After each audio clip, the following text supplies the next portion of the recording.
All right, how's it going, people? I don't know who's all here or who's all not here. All right, cool. How's everybody doing? Good? Good. Hope all of you are doing really well.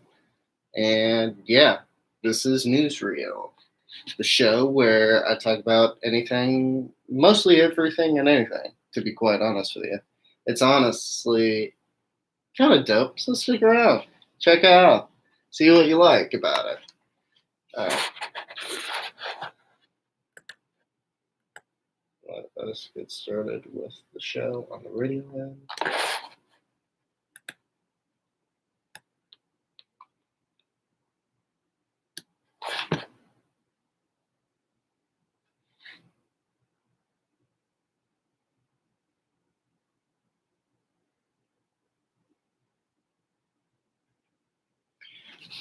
All right. Testing, testing. 1, 2, 1, 2. That was Penny Lane from the Beatles. And welcome back to Newsreel. I'm your host, R. Tyler. And yeah, let's just get into it. First and foremost, I feel like I'm slowly becoming a cryptocurrency channel, slowly becoming a cryptocurrency show, and slowly becoming a cryptocurrency man. Yesterday, Coinbase or I should say today, Coinbase is set to hit the public market. A week after preliminary reporting a ninefold increase in first quarter revenue to an estimated 1.8 billion. Now, this is a really big deal because how should I say this? Cryptocurrency as a whole has been something that has been viewed as something sketchy, unreliable, and just overall kind of shaky. But this, however, this is kind of something that is really kind of beneficial to like Coinbase and Bitcoin as a whole because this kind of adds legitimacy to the whole thing. And kind of like how I think we talked about it a while back, but kind of how Tesla and was allowing Bitcoins to be used in the purchases of like their cars and all that.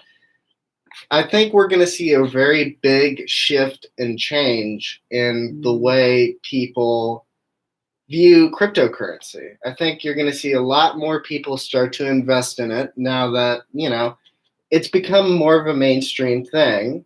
And I think it's really going to take off at some point in time. Could take off tomorrow, could take off, you know, several years down or a couple months down the line. But it's certain that this whole cryptocurrency thing, it's going to skyrocket at some point, and it's going to be a really interesting thing to see where it really goes, because recent private market trades value the company at about 100 billion on a fully diluted basis. Its business so far has been closely tied to the price of Bitcoin and Ethereum. Ethereum is another form of cryptocurrency. But while Bitcoin has been on a tear this year, it lost 75% of its value in 2018. And professionals say that there's no reason that couldn't happen again. True, but when you have a valuation of about $1.8 billion, I would like to say you're doing something right at the end of the day. I think that you really know how, well, I don't know. It's like the stock market, I think, at this point. It's volatile. Sometimes it goes your way, sometimes it doesn't. And it's just something that will eventually have checks and balances to it. And I think that people need to understand that it's going to be, it's going to be a road that has its highs and lows, but it's still going to be rocky at the end of the day. So, yeah, the crypto evangelists, the people that really do believe in crypto, say that the long-term value of the company goes way beyond the two currencies and will come from a shift in structure of finance and online marketplace. Again, touching on the Tesla situation with Bitcoin, I do really think that this is going to be the case overall. And I think that, we're going to see some changes in the market when it comes to Bitcoin and all that, especially as we come out of, I guess you could call it a recession, as we come out of COVID, as we come out of the pandemic, and as we start to see vaccinations on the rise. I think we'll see. I think we'll see a rise in crypto. Honestly, granted, I'm not a financial expert. I don't know much about Bitcoin. Right now, I'm just dipping my toes into it. But that's my thoughts and opinions on it, and I'd love to hear yours. So if you want to, email me at newsreelbusiness@gmail.com. All right, cool. So speaking of vaccinations, oh boy, that Johnson & Johnson one's really having a rough go of it, isn't it? Yeah. Apparently, there has been reports of the Johnson & Johnson vaccine causing a rare blood clot, or having a rare condition where it's causing blood clots in certain people. According to the FDA, it recommended pausing single-dose vaccinations while they investigate the reports of rare blood clots. 6 cases out of 7 million administered, and like when we're talking about rare, we're talking about like 6 cases out of like 7 million. So it's unlikely that if you get like the J&J vaccine, that you're going to get like a blood clot or something like that. And this might be even more prevalent in older people than younger people, I'd say. But, we'll have to see how the dice rolls on that. Emphasis on the recommended. While all J&J shots are administered through federal channels are paused, state vaccine programs can make their own decisions, but over 24 of them, including New York and California, have joined CVS, Walgreens, and Rite Aid in immediately pausing the shots. The agencies say that this is out of an abundance of caution, that while they determine if the vaccine caused these rare blood clots, or it was just something else, such as low platelet counts in 6 women, or just, how rare is this? Is it really closely tied to the J&J vaccine, or is it just kind of, is it something that is kind of, unrelated? Is it correlated? Is it causation? We'll have to find out. I do think, apparently, though, people are saying that it's very similar to the AstraZeneca vaccine, which hasn't been approved in the U.S. It's been approved in the EU Union. But the blood clot, how would I say this? The bloc deemed the shot safe and resumed vaccinations, but regulators did add very rare clotting to the side effects list. Now, this might be a very similar case with the J&J vaccine. It's a one shot as well. I believe the AstraZeneca is also one shot, but please feel free to correct me in the comments, through emails, what have you. But I think that, we'll have to see how it goes. I know Johnson & Johnson's been pretty rough with everything at this point in time. I know they had the mess up back in, I think Baltimore, where they had 15 million doses mixed up with the AstraZeneca vaccine. And, it's just something to keep your eyes out for. I mean, J&J isn't really the biggest vaccine on the market when it comes to U.S. distribution as well, because it accounts for about less than 5% of all U.S. shots administered currently. I think most people are either getting the Moderna or the Pfizer one, despite people, being a little impatient with the 2-shot situation. But, I think as we continue along, we'll see Johnson & Johnson probably rise up in popularity a little bit, but nowhere near to the Moderna and the Pfizer ones. But yeah, I just think that we'll have to wait and see how that goes. All right. Next one. All right. Let's talk about diversity. Yes, you heard me right, diversity. Apparently, there is a situation with US or United Airlines planning to open a pilot training school that will focus on diversity. Yes, diversity. According to a tweet from the company on Tuesday, the school plans to enroll 5,000 students over the next decade, which with at least 50% of students being women or people of color. The program's been met with a lot of problems with some people on the conservative side, especially like Fox News and that crowd. And they're making like a really, really wild claim that it's going to lead to increased plane crashes and deaths. Yeah, I mean, but United has come out and said that is not lowering the safety standards, but simply working to ensure that minority groups have more opportunities to become pilots.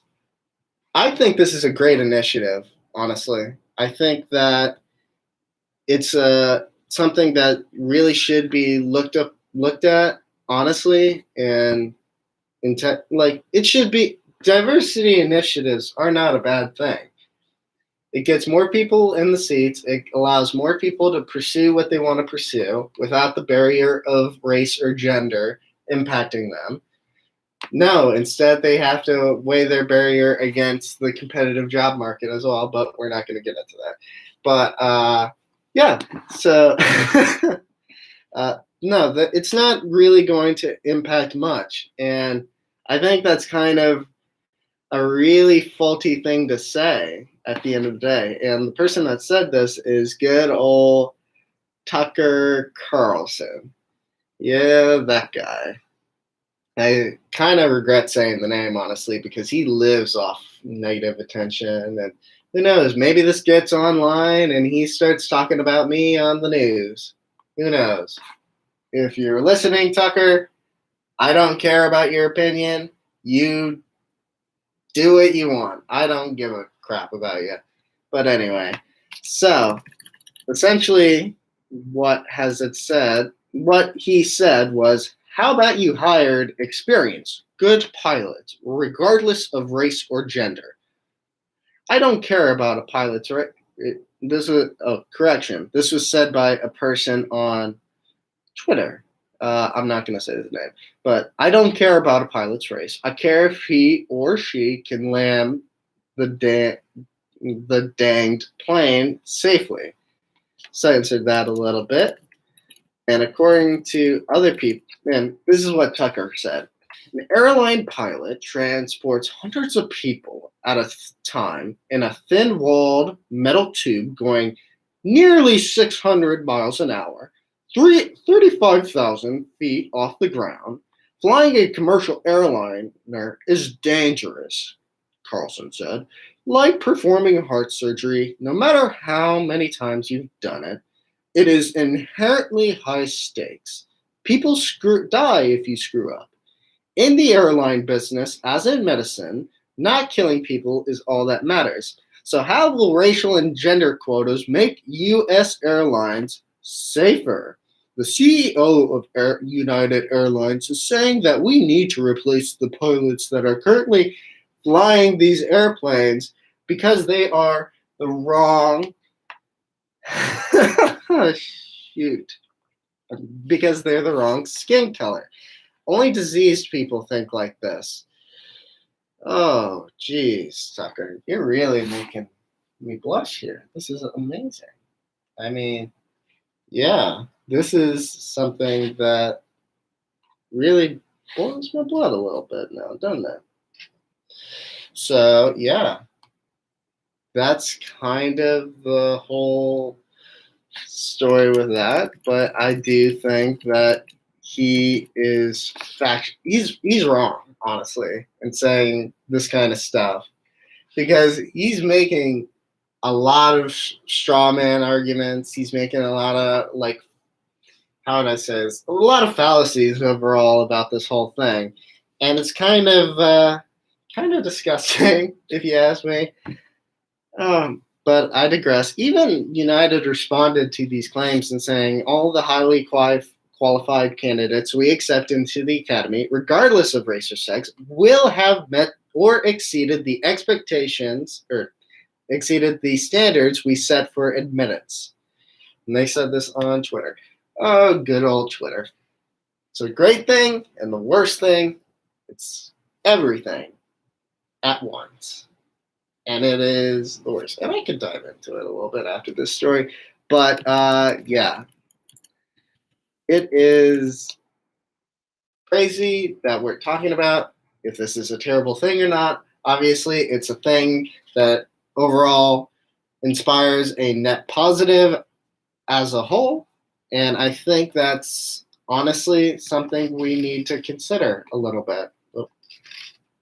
I think that's something we need to consider, like, as a whole. I think more places need to have a bit of more of a diversity initiative.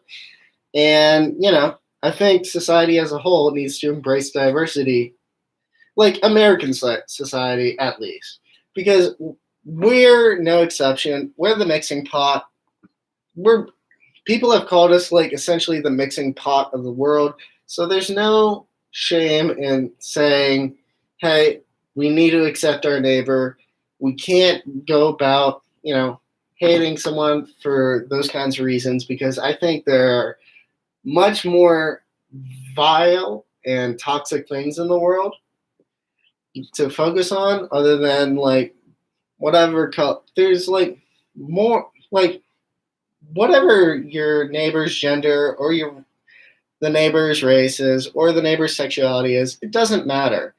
What matters is that they're a good person, and what matters is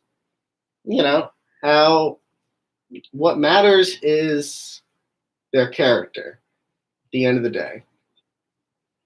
I don't know. It just what Tucker said just sickens me as a whole.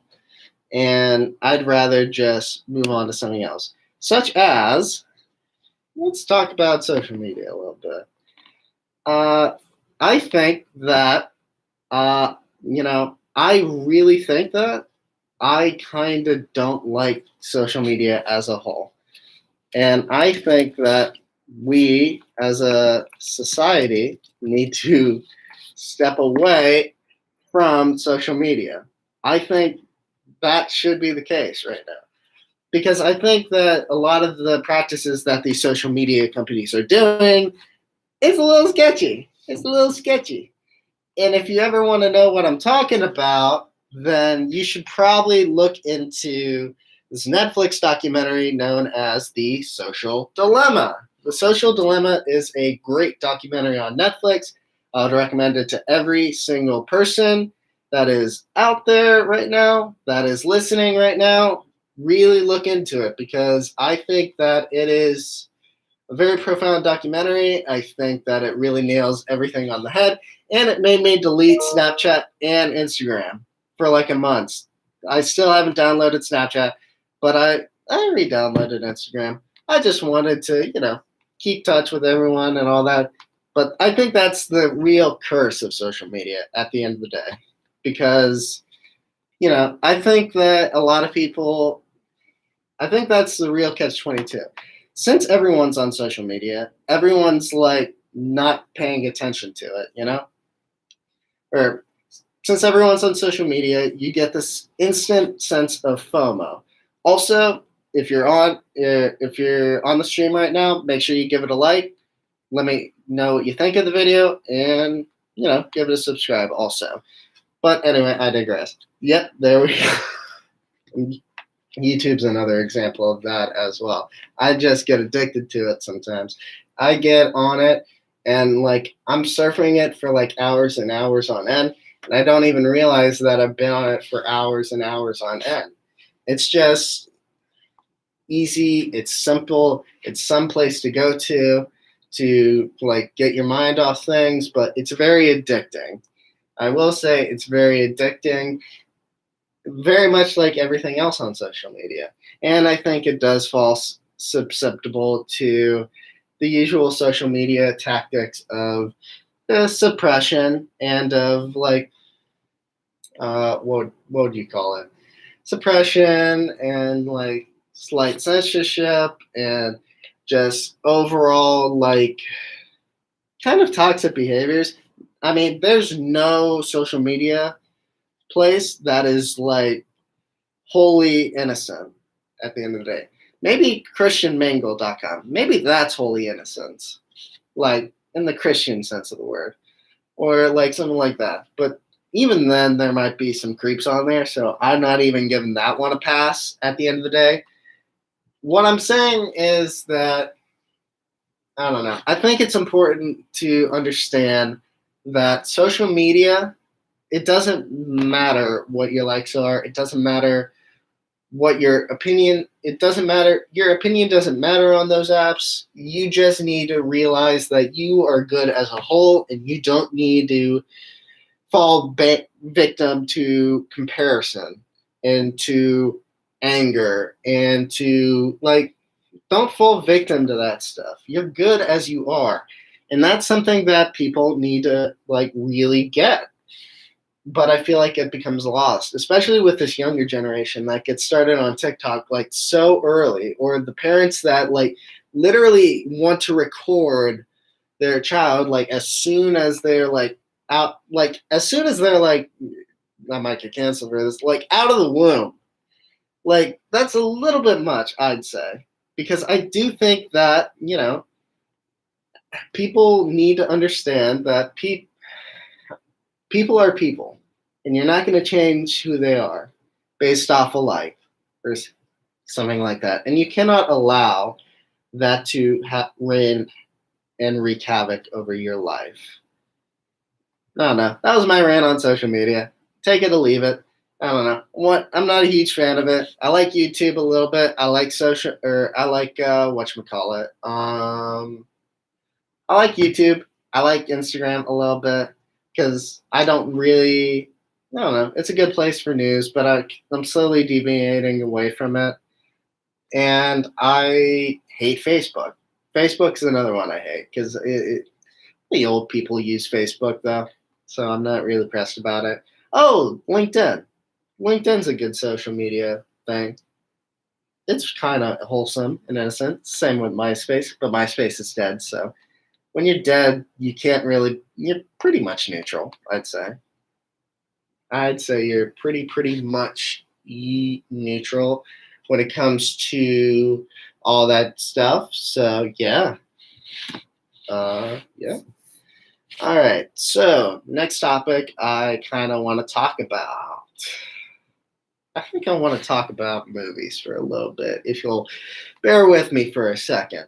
I want to talk about Ma Rainey's Black Bottom because I saw that this weekend, and it was the last performance of Chadwick Boseman, and it's something that I've talked about on the show when I was talking about, what would I say? When I was talking about Oscar nominations, and when I was talking about, yeah, Chadwick's probably going to win like the best Oscar nomination because it's posthumous and it's respectful and it's all that jazz. So that you don't add a dead person to a list and then like snub them for you don't snub them for that.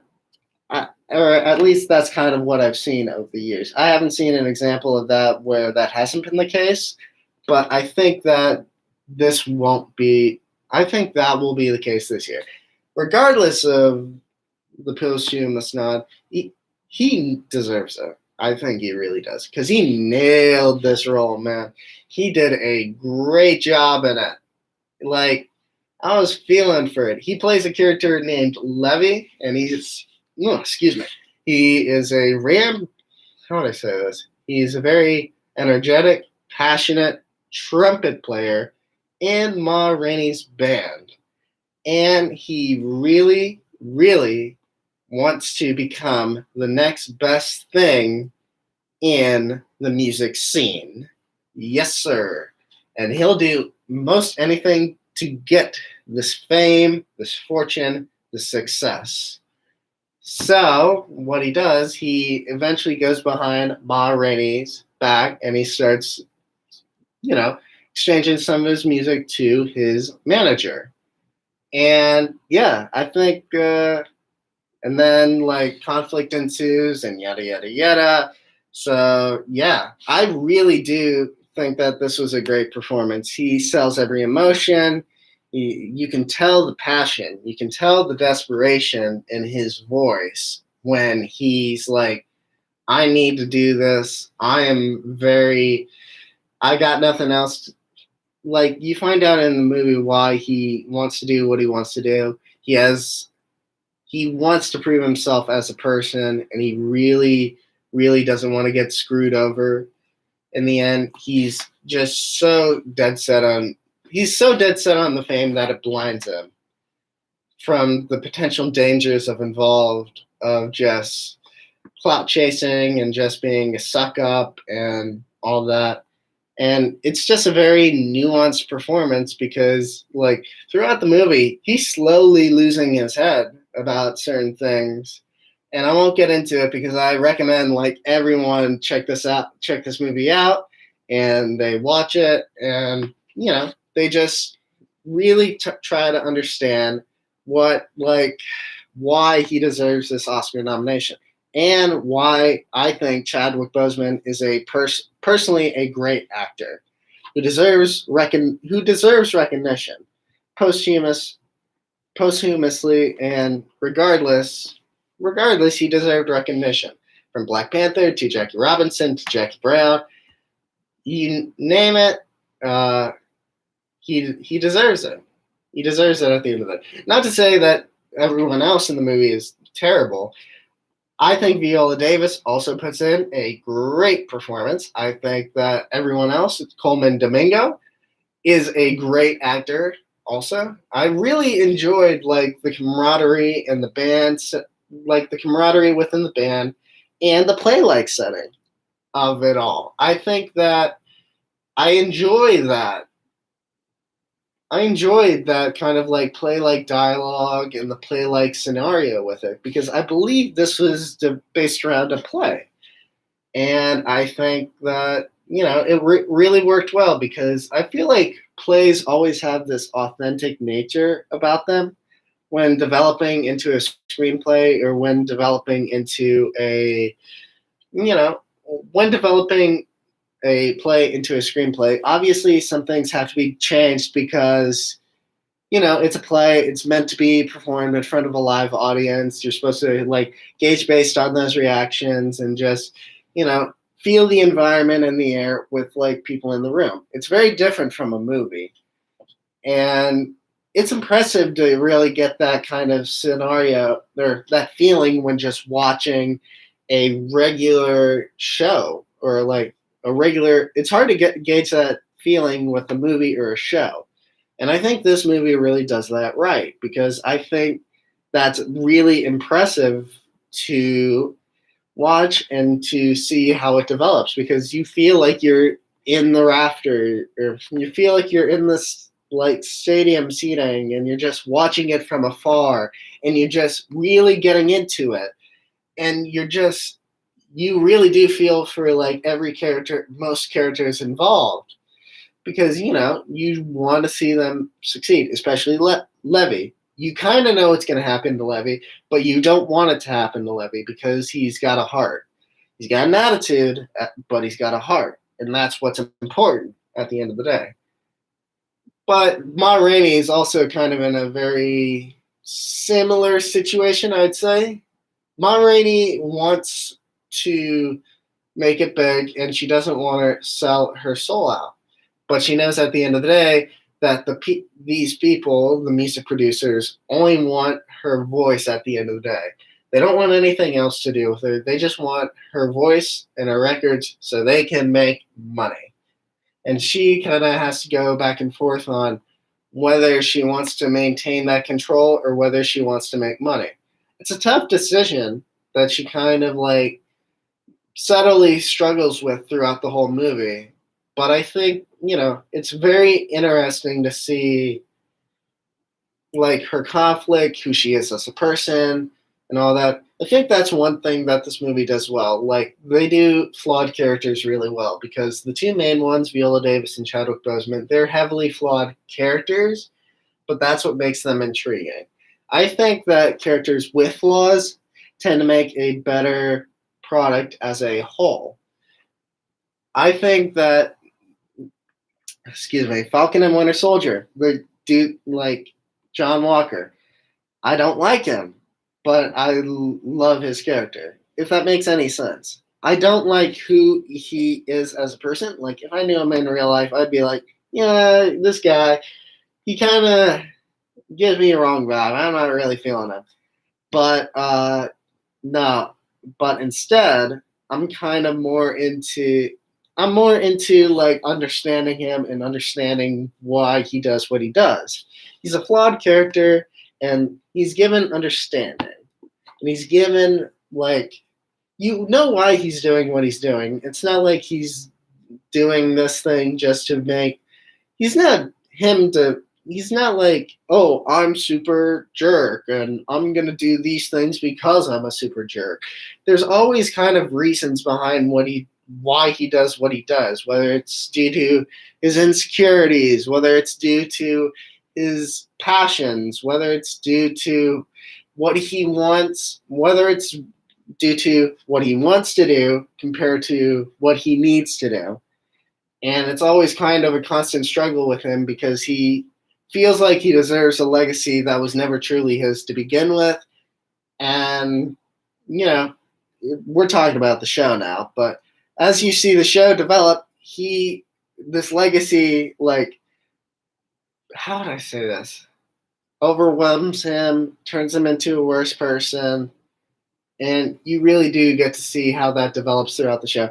I'm not going to say what he does just in case people in the chat haven't, and people listening haven't seen the show, but he does some very messed up things in order to get whatever he wants at the end of the show. And that's kind of, it's intriguing from like a writing standpoint and a viewer standpoint. What I don't agree with is the guy playing John Walker in the show. He's getting death threats, and I don't like that. And I don't think anyone else should. Like, I don't think anyone should send death threats over an actor being angry with someone. You know, like, don't be mad at the character. Be mad, or don't be mad at the person. Be mad at the character. Be mad at the writer. Be mad at whoever. Because I think when you start doing those kinds of things, it really does, like, I mean, come on, guys. You got to be better about that kind of stuff. It's not cool. It's not right. I don't think that people should go about doing those kinds of things and sending death threats at all to anyone. But it's just, it's frustrating to hear about because I really hope that no one it just goes mad and just starts to act on these kinds of things because it's just terrible. It is absolutely terrible to hear these people getting harassed online and getting bullied through social media. There we go. Going back to it. We're looping back to social media because social media kind of has a very toxic nature around it. Because if you're not perfect, then you get canceled or you get very angry. Yay! Yay! No, not really. But yeah. So I think that it's a really interesting show. At the end of it's that, but yeah, really interesting show. Don't hate on the actor. Don't threaten to send death threats. Be good to one another. Be good to yourselves. And yeah, that's kind of the gist of the show. Oh boy. So the next big thing that I kind of want to talk about is today. Today is a mental health day within Duquesne, for all of Duquesne. I don't know whether this is the case for the law school, but I know this is the case for the undergraduate program today. And you know, I'm a little confused on why they did it like this. I will say. And granted, I will say I'm kind of glad that they did it. I hope they continue to do it through like after COVID and all that.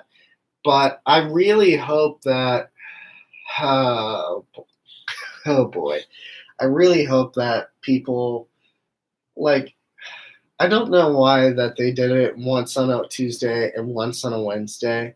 It just kind of doesn't really make sense to me.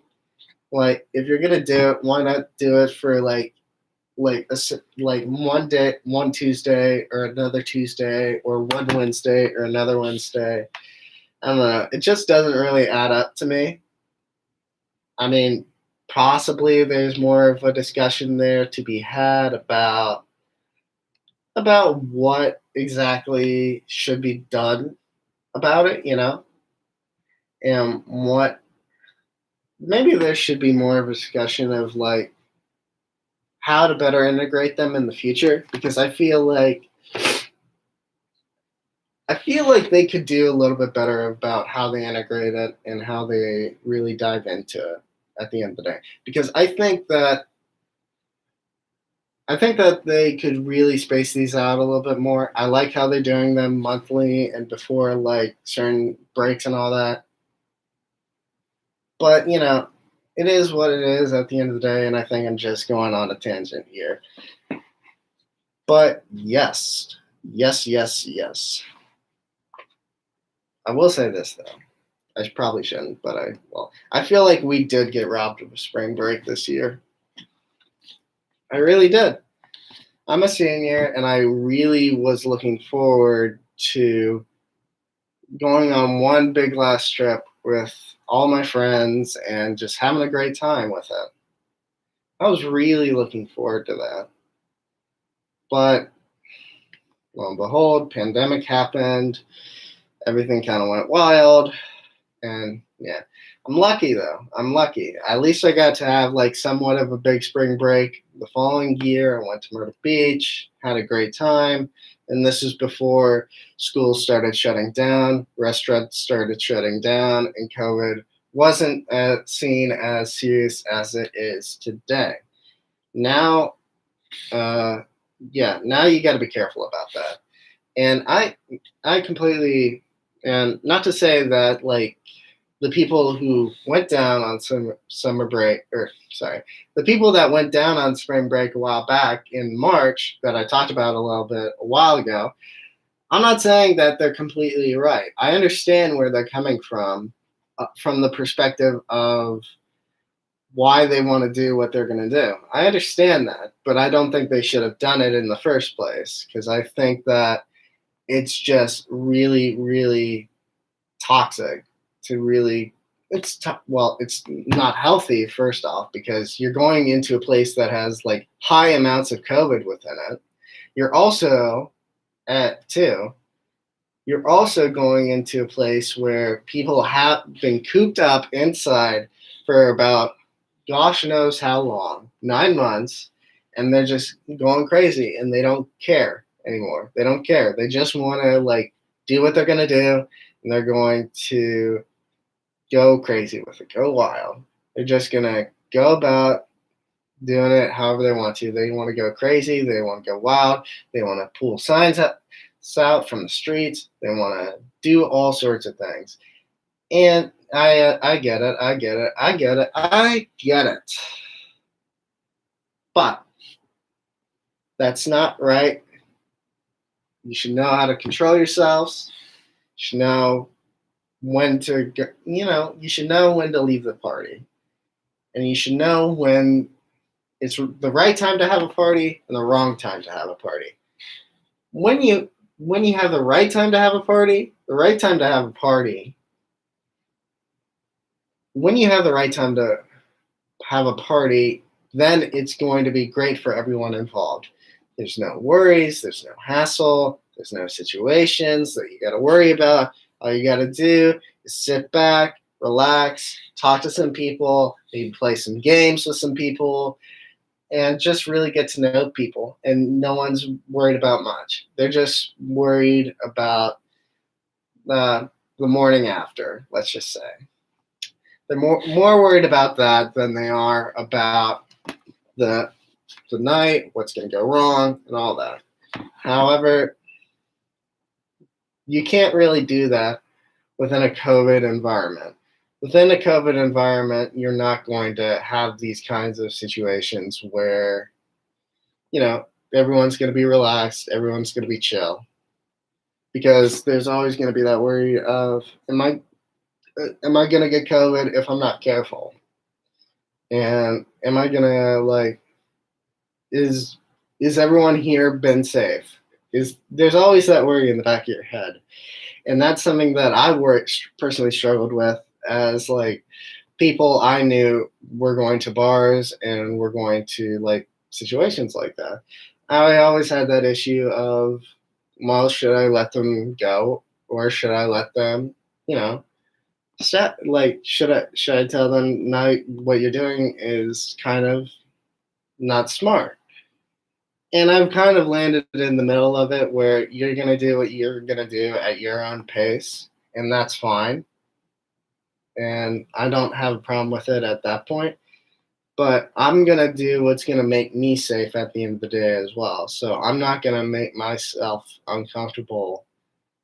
I'm not going to put myself in a situation where I'm not comfortable being around someone. I'm going to that's straight up. I don't think that's necessarily fair to me, and I don't think it's fair to you, because I don't want to be worrying about you being I don't want to worry about you. I don't want to worry that you're going to give me something. I don't want to worry about me being worried about you and causing a whole annoyance and distraction and all that. I don't think that's necessarily what should be the case, and I don't think that should necessarily be a word, or I don't think that situation should happen. Now, granted, if I really trust you, then granted, we're going to have that kind of situation where, things are going to be good, things are going to be great, we're going to have a good time, and I really know that you have been safe. But how am I truly to know that? It's kind of a struggle that I've had recently with just current trends and all that. So, yeah, I feel like I kind of went on a tangent there, but I hope you guys can understand where I'm coming from on that. So, yeah. So, in other news, I think let's talk about, what can we talk about? Let's talk about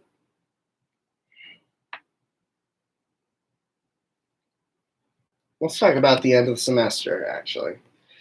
The end of the semester is coming up in 3 weeks, and I will be out of Duquesne.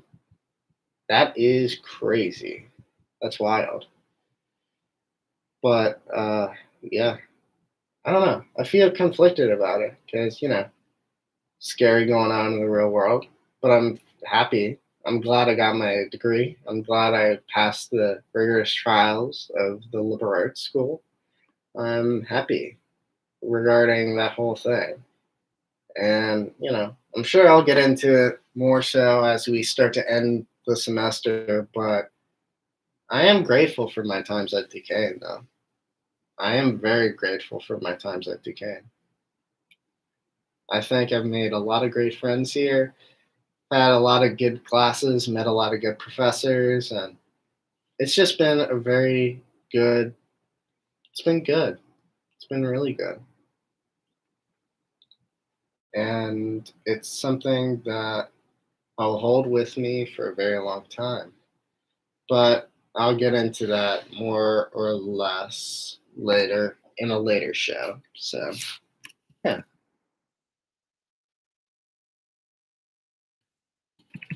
Oh boy. So,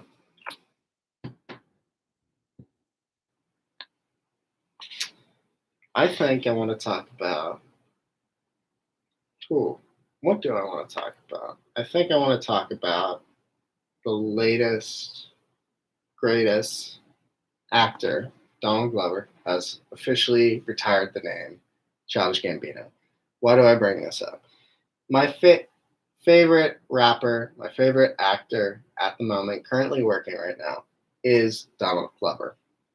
And, you know, I think that really represents a very significant point in his career because I think that it's something that is really kind of like he's really stuck with me as a whole. But we'll have to see. We will have to see how that goes. I want him to keep putting out music, and I want him to keep putting out music in general, whether it's under Donald Glover or Childish Gambino. But I think that it's a good evaluation of the whole thing. I'm sorry. I want to talk about this really bad, but I don't know. You know what? Yeah, I'm going to talk about it. Let's talk about it. So, I want to talk about the whole situation with, gosh, I don't want to butcher his name, but it was Minnesota.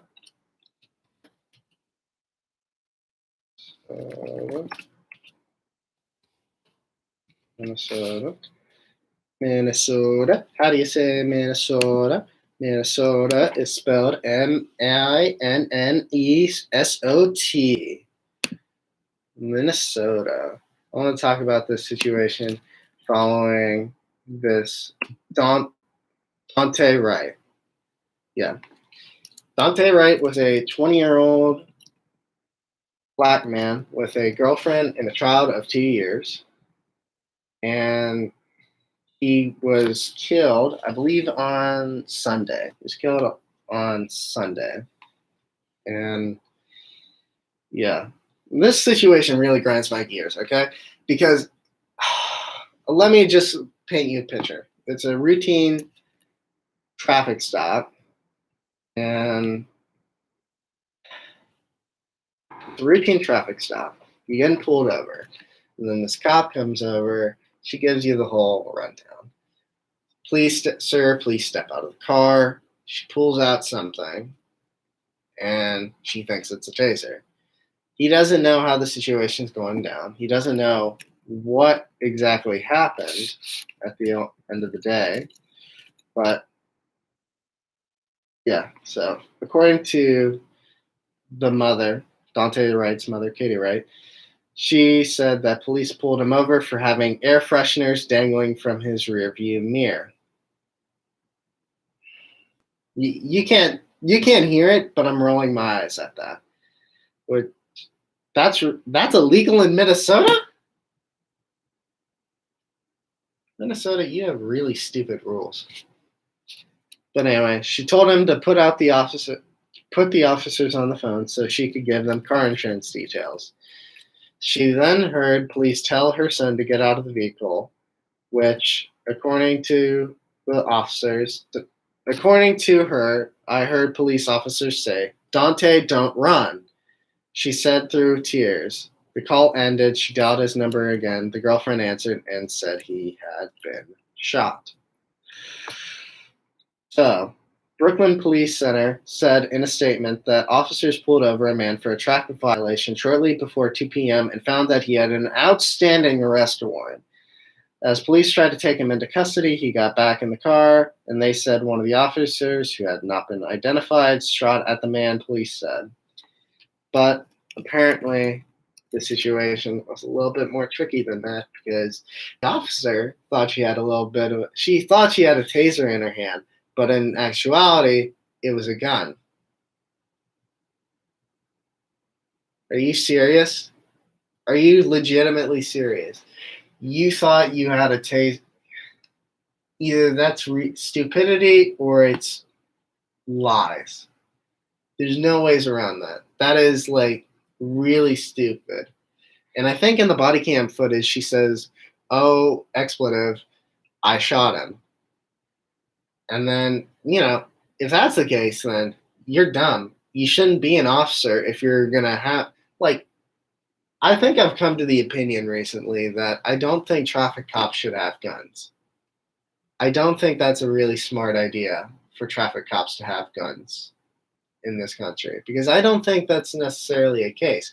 Most of the situations that happen, you know, they just it's just a pullover, and it's like a stop and seizure, and it's just something that, and feel free to like pose an argument where people should like have like, feel free to like disagree with me and say, tell me reasons why they should have guns, but I don't think they should, because what is a traffic cop going to do? He's going to pull someone over. They're going to say, can I have a license and a registration?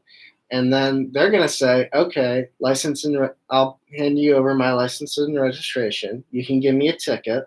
It doesn't matter. You're going to, and then you let me go. But you can see, like, and I've seen this before, people like, I feel like a lot of officers tend to get a little bit of an ego trip, especially when like they have that gun and they have that situation and they have that power over the situation to like really control it. And then, like, they're the one with the weapon at the end of the day, with their holster, at the end of their holster, and they can do essentially whatever they want with that weapon. And with that weapon, it allows them certain powers in the moment to really get a control and to get a manipulation with it. And that's kind of very scary. Granted, the badge is also kind of a protection in American. It's a people assume that just because you have a badge means you always make the right decisions when you're like out and about. That's never the case. No, there's always this accountability. There's always this responsibility. And a badge does not shield accountability at the end of the day. No, you have to be still held accountable as a person, no matter what your title is, no matter who you are as a person. You should be held to those standards, no matter how much money you have, no matter how much government presence you have, no matter what. People should be held accountable to their actions. And that's important. That's really important to, in general. It's really important to get that understanding of just having that accountability and to having that understanding as a whole. It's very important. It's very important. And I don't care what your political beliefs are. I think that it falls either way. I think it falls on either whether you're conservative, whether you're liberal. You should be held to those standards at the end of the day. And I think that people need to understand that those standards need to be upheld. Like, moral standards need to be more upheld in today's society. And I think that a lot of people tend to forget it, but more people are getting called out on it. And I really do think that's a great thing. It's a good thing. Tying back to social media, I do think that that's one great thing that social media has done. It's really given victims a chance to expose their abusers, to expose the people that are in control and that abuse their systems at the end of the day. And that's a great thing. That's a really great thing, because it's really kind of been this check and balance of who should have a role and who shouldn't have a role. And we talk about cancel culture as a whole. We talk about how we don't like people getting canceled for stupid reasons, and people do get canceled for stupid reasons as a whole. But there's also a flip side to it. You have your David Dobrik's, you have your Jake Pauls, you have your you have your Joss Whedons, you have your a bunch of people that just have these positions of power and they abuse it and no one calls them out on it, and they're just allowed to be abusive and rampant with whatever industry they are in. And it's important to call people out on that. It's important to really get an understanding of, like, it's important to know things about people, and it's important to say, hey, no matter what, at the end of the day, this is wrong. And I think that you should, I think this is wrong, and I think you need to have a better take on this. And I think you need to really work on yourself. And I really think you should change. And I think that's kind of what I think a lot of police should do in America. They should change. They should adapt. They shouldn't they shouldn't stick to these rigid and anarchic methods that they have been using with the past. I think there should be more of an understanding, more of a control with it, more. There should be more. There should be a better way of handling this than shooting someone in the back just because you don't like them. And that's the tease. That's nah. But yeah, that's kind of my opinion on that. I kind of was going back and forth on whether I wanted to discuss it today or not, but I just kind of felt like I just wanted to really dive into that and just tell about it and like talk about it and get an understanding of like why it happened and what we can do to overall change the outcome of it. And what needs to be done and what things can be adapted as a whole and what can be learned from the end of the day from this terrible tragedy and this terrible epidemic in America, honestly. So yeah, that's kind of it. I think that is essentially it. We're about 4 minutes away from I think we're 4 minutes away from the live stream ending or the radio show ending. So yeah, let's just talk about something random. Let's talk about construction. I hate it. I hate construction. I have a street that is very close to me. I live on this street that is just under heavy construction all the dang time. It's under heavy construction all the dang time, and it is the absolute worst because whether it be the road being closed the whole time or the road just being like, whether the road's closed or whether the road's kind of dealing with something, it's always this issue of whether or not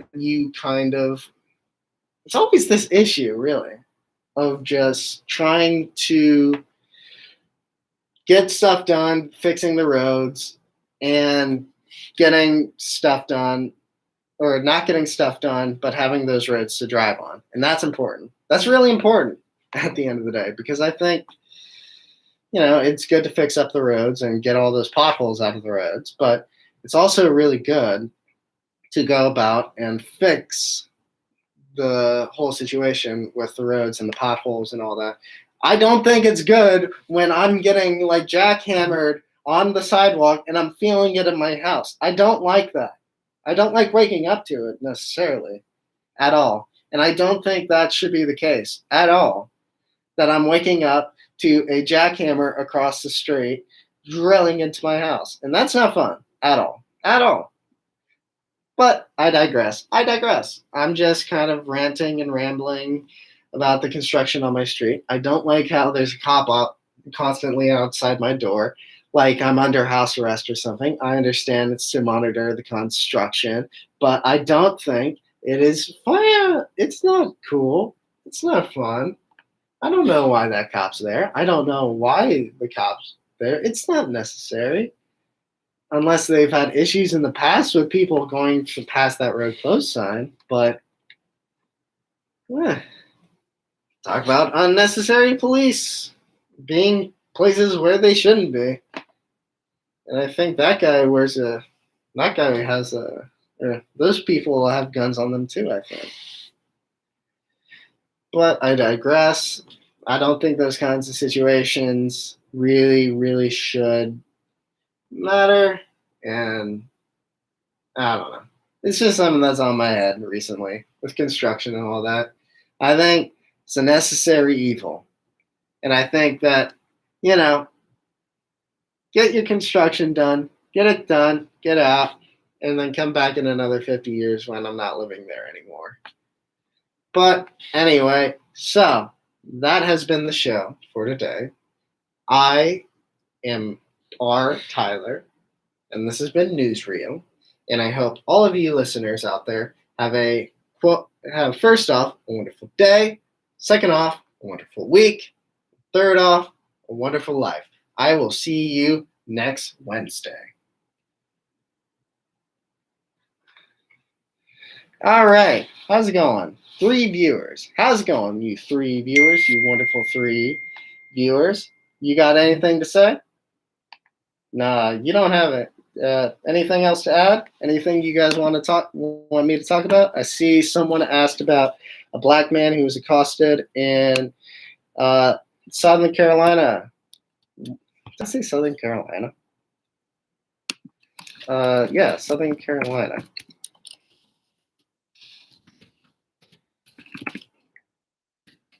Yeah, Southern Carolina.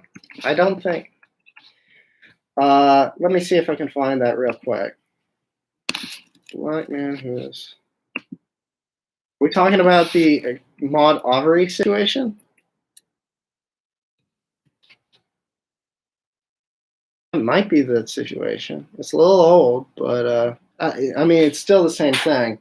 A little bit different though, with the situation at hand. That people that think they have the right to dole out justice and all that jazz. I mean, you're more or less dealing with vigilante justice in that situation, which is wrong, and it's kind of like it's not within your bounds per se.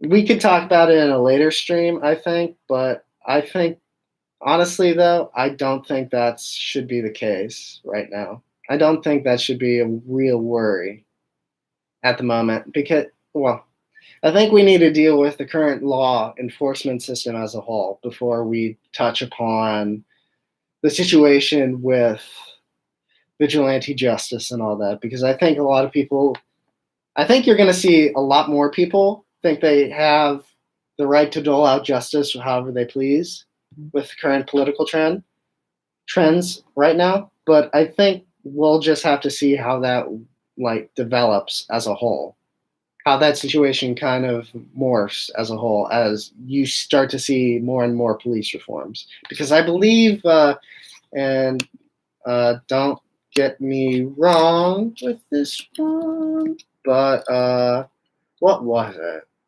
New Jersey, I think, implemented some police reforms a couple days ago, and I know they were pretty big.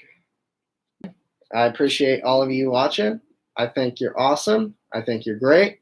I think this has been a really great stream overall, and I hope all of you have had a great day, great morning at least, a great evening, great night. You name it. I hope you're all doing wonderful. I hope you're all doing well. And I hope to see you all on the next stream. So like, comment, and subscribe. Anyway, I'll catch you all later.